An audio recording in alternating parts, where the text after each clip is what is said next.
पहले फॉर्म 47 की आवाज़ें सुनाई दे रही थी 8 फरवरी के इलेक्शन के बाद। अब तो फॉर्म 45 के ऊपर भी शकूक व शुबात का इजहार किया जा रहा है, ये क्या मामला है?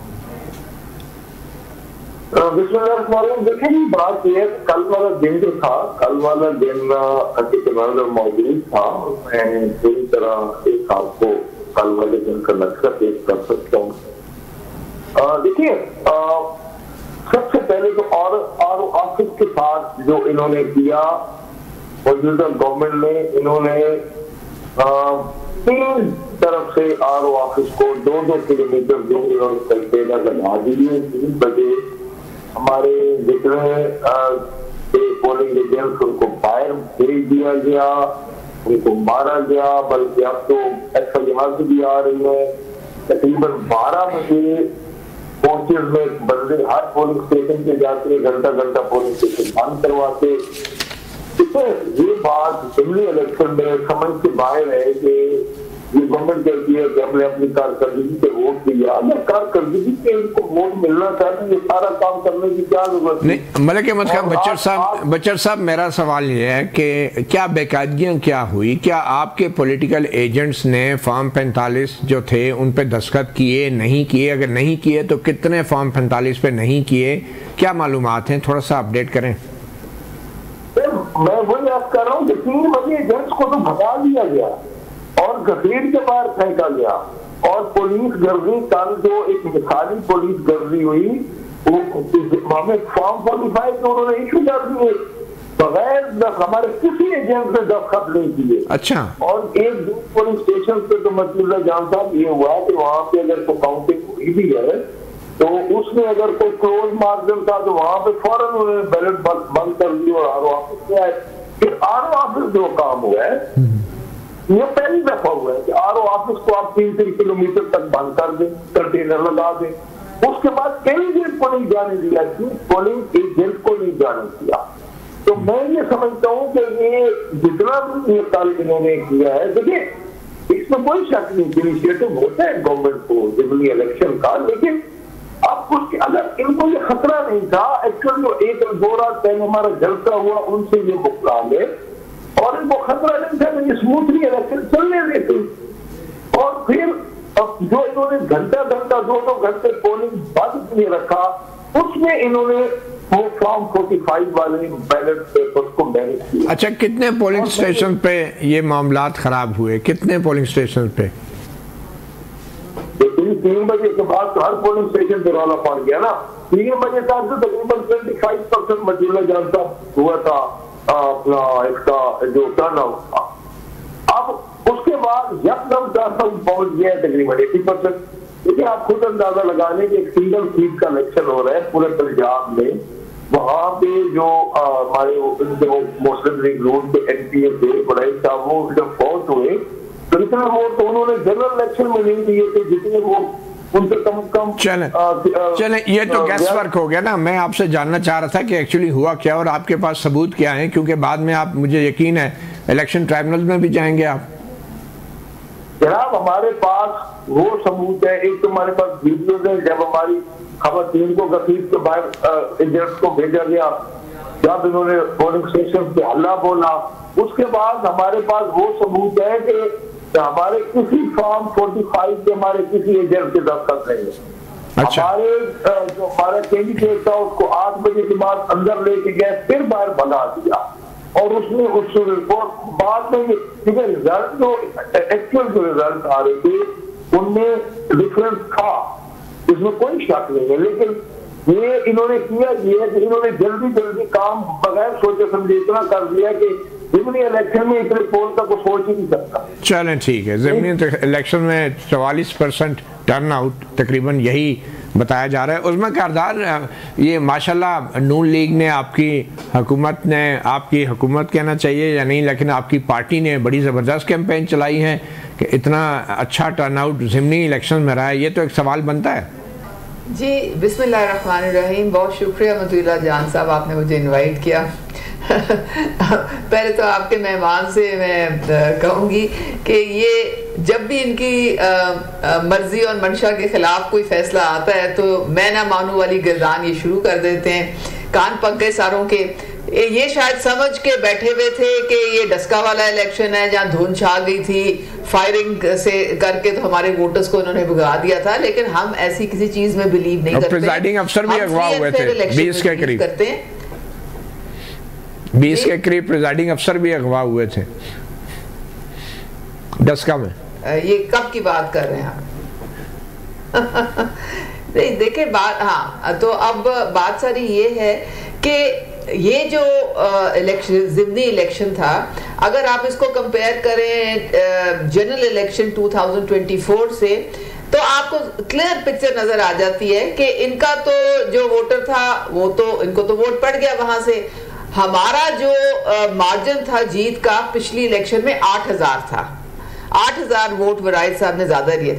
इस वक्त जो हमारा लैंडस्लाइड विक्ट्री 38,350 वोट से जीते, वो सबसे बड़ी उसकी वजह जो मरियम नवाज साहिबा दिन रात जो पंजाब के लोगों की खिदमत कर रही हैं और उनकी जो गुड गवर्नेंस है, उन्होंने अपना लोहा मनवाया है अपने मतलब काम से। जो मरियम नवाज के जो मंसूबे थे, मरियम नवाज ने जो तरक्याती काम किए हैं और जो उन्होंने दिन रात एक कर दिया है, और ये वो समरात है जो आपके सामने। तो आप ये कहना चाह रही हैं कि इस इलेक्शन में आपकी नून लीग की हुकूमत ने, उसमें आप ये कहना चाह रही हैं कि पसंद है जो उसमें आपको आवाज आ रही है, उसमें आपको आवाज आ रही है। मैं ये कह रहा हूँ कि आप ये कहना चाह रही हैं कि क्या मरियम नवाज ने जितने भी तरक्याती फंड जारी किए और जो तरक्याती मंसूबे किए इस हलके के अंदर, उस वजह से लोगों ने आपको वोट दिए? जी उस वजह से हमारा वोट बैंक बढ़ा। पिछली दफा भी सीट हमारी थी, वो तो वड़ाइद साहब की डेथ की वजह से अभी ज़िमनी इलेक्शन हुआ है, लेकिन अब बहुत ज्यादा बढ़ गया है हमारा वोट बैंक। तो इसमें इलेक्शन कमीशन ने मना नहीं किया होता कि इलेक्शन के दौरान जो है कोई तरक्याती मंसूबे नहीं होंगे उस हलके में जहां इलेक्शन हो रहे हैं, इस तरह की कोई पाबंदी नहीं होती? नहीं, आप मेरी मतलब मेरे ख्याल में गलत तरफ ले गए मतीउल्लाह जान साहब। मैं बात कर रही हूँ वो सारे इनिशिएटिव्स जो कि पिछले 1 साल से चल रहे हैं। आप देखें उसमें आप मेरा घर मेरी छत, उसमें धी रानी, उसमें किसान कार्ड, उसमें हिम्मत कार्ड, उसमें होनहार तलबा का कार्ड, उसमें मरियम नवाज के जो हेल्थ क्लिनिक्स और मोबाइल क्लिनिक्स हैं, पूरा हेल्थ का सिस्टम रीवैम्प हो गया, फ्री दवाइयां मिल रही हैं वहां पे इमरजेंसी में तमाम लोगों को। ये वो खिदमत है, ये खिदमत है जिसकी वजह से जो 1 साल से कर रही हैं वो सही है। उसमें आप ऐसे करते हैं कि चलें, पीटीआई वाले तो आपके मुताबिक इल्ज़ाम लगाते ही रहते हैं, हम आपके इत्तेहादियों से पूछ लेते हैं। हमारे साथ मौजूद हैं जनाब सरमद साहब और सेनेटर सरमद अली साहब, पाकिस्तान पीपल्स पार्टी के आपके इत्तेहादी हैं। तो सेनेटर सरमद अली साहब, आपकी पार्टी की तरफ से भी कुछ आवाज़ें उठी हैं ये जो PP 52 सियालकोट में इलेक्शन हुआ है इस हवाले से, तो आप क्या कहेंगे? ये इलेक्शन साफ और शफाफ था? देखिए, सवालिया निशान तो सिलेक्शन के ऊपर ऑलरेडी आ चुका है। सबसे पहला सवालिया निशान तो ये है कि इलेक्शंस में आपने ये नहीं सुना होगा कि 44% इलेक्शन टर्न आउट हो जाए, और जो मार्जिन है वो नॉर्मली कम होता है, भरता नहीं है। अभी तो लगता है कि जितने वोट लास्ट टाइम लिए थे उतना ही इन्होंने उससे ज़्यादा ही उतना ही तकरीबन इनका मार्जिन हो गया। तो सवाल तो उठते हैं और सवाल उठेंगे, इसी तरीके से सवाल उठेंगे कि जब आप RO ऑफिस में लोगों को नहीं जाने देंगे और उसको आप चारों तरफ से घेर लेंगे, या वहाँ पे कंटेनर्स लगा देंगे, या आप पोलिंग एजेंट्स को नहीं जाने देंगे। पीपल्स पार्टी के पोलिंग एजेंट्स को भी नहीं जाने दिया गया। ये पीटीआई से बात कर रहे हैं, पर पीपल्स पार्टी के पोलिंग एजेंट्स को नहीं जाने दिया गया। तो ये बात तो सवालिया निशाना तो उठेंगे। ये उस तरीके से क्लियर एंड कट चीज़ नहीं है जैसे कि बताया जा रहा है कि है।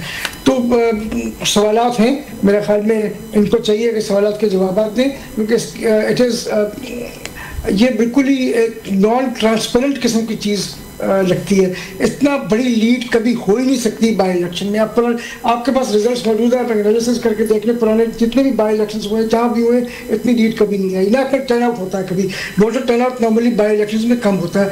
ठीक है, हो सकता है इन्होंने बहुत काम किया हो, पंजाब में और इस हल्के में भी काम किया हो, लोग निकलना चाहते हो, बट लोग तो ये भी समझते हैं ना कि they take it for granted कि यहाँ पे काम किया इन्होंने जीतना है, इनका पहले एमपी था तो इन्होंने ही जीतना है, तो वो तो ऑलरेडी फॉर ग्रांटेड लिया जाता है। इतनी लीड जो है मेरे ख्याल में इनसे गलती हो गई कि इतनी लीड इन्होंने क्रिएट कर दी। लीड कम होती तो शायद अगर लीड कम होती ना तो सवाल कम उठते, तो मेरे ख्याल में इन्होंने अपनी क्या कहना चाहिए कि जल्दी में इन्होंने लीड कुछ ज्यादा क्रिएट कर दी और टर्नआउट भी ज्यादा। मगर सेनेटर साहब आप कहना क्या चाह रहे हैं कि क्या इलेक्शन कमीशन ऑफ पाकिस्तान ने वैसी ही धांधली की है जैसी 8 फरवरी 2024 के इलेक्शन में हुई थी? आप क्या कहना चाह रहे हैं? 8 फरवरी में तो मेरी इस पर डिफरेंट राय है। मैं समझता हूं कि 8 फरवरी में कोई धांधली नहीं हुई थी। वो एक नैरेटिव है जो पीटीआई शुरू से एक नैरेटिव बना के रखा था उन्होंने कि स्टार्टिंग फ्रॉम 35 पंचायत टू 4 हल्के। मगर इस इलेक्शन में आप कह रहे हैं कि इलेक्शन, आप ये कह रहे हैं कि सियालकोट के इस ज़िमनी इंतखाब में इलेक्शन कमीशन या सिकंदर सुल्तान राजा ने धांधली की है। आप सिकंदर सुल्तान राजा पे इल्जाम लगा रहे हैं कि ये जो धांधली हुई है ज़िमनी इंतखाब में? मैं बिल्कुल इल्जाम नहीं लगा रहा, मैं उन पे बिल्कुल इल्जाम नहीं लगा रहा। मैं ये कह रहा हूँ कि जो भी इधर हुआ है वो बेसिकली मैनेज किया गया है। मैं ये नहीं कह रहा कि मैनेज सिकंदर सुल्तान राजा ने किया है। मैं ये कह रहा हूँ कि ये जो रिजल्ट्स हैं ये एक्सपेक्टेशंस के बरक्स रिजल्ट्स हैं, क्योंकि जो आप मानते हैं कि धांधली हुई है, होती है ना, धांधली हुई है कि नहीं? मेरी बात गौर से सुनिएगा। जो एक्सपेक्टेशंस होती है ना बाई इलेक्शंस में, वो ये होती है कि टर्नआउट कम होगा, वो ये होती है कि जो मार्जिन होगा वो कम होगा, रिड्यूस होगा। शर्मा साहब मेरा एक बड़ा सादा सा सवाल है, ये सवाल आप उठाती हैं, इनका जवाब पीएमएल को देना चाहिए। अगर वो समझते हैं कि जनरल जीते तो जवाब दे इसका। नहीं तो आप देखें, एक इंतखाब हुआ है, एक इंतखाबी अमल है, इसका एक तकद्दुस होता है, वोट की कोई इज्जत होती है। आप भी इस चीज़ को मानते हैं, आप जुल्फ़िकार अली भुट्टो की पार्टी के एक सेनेटर हैं, तो आप आज ये वाजिब मौक़िफ़ भी नहीं ले पा रहे कि सिकंदर सुल्तान राजा का इलेक्शन कमीशन जो है उसने धांधली कराई है सूबे में? नहीं सर मैं ये नहीं, देखें ये आप जो putting words in my mouth, मैं ये कह रहा हूँ कि इलेक्शन कमीशन की बात नहीं कर रहा, मैं ये कह रहा हूँ कि जो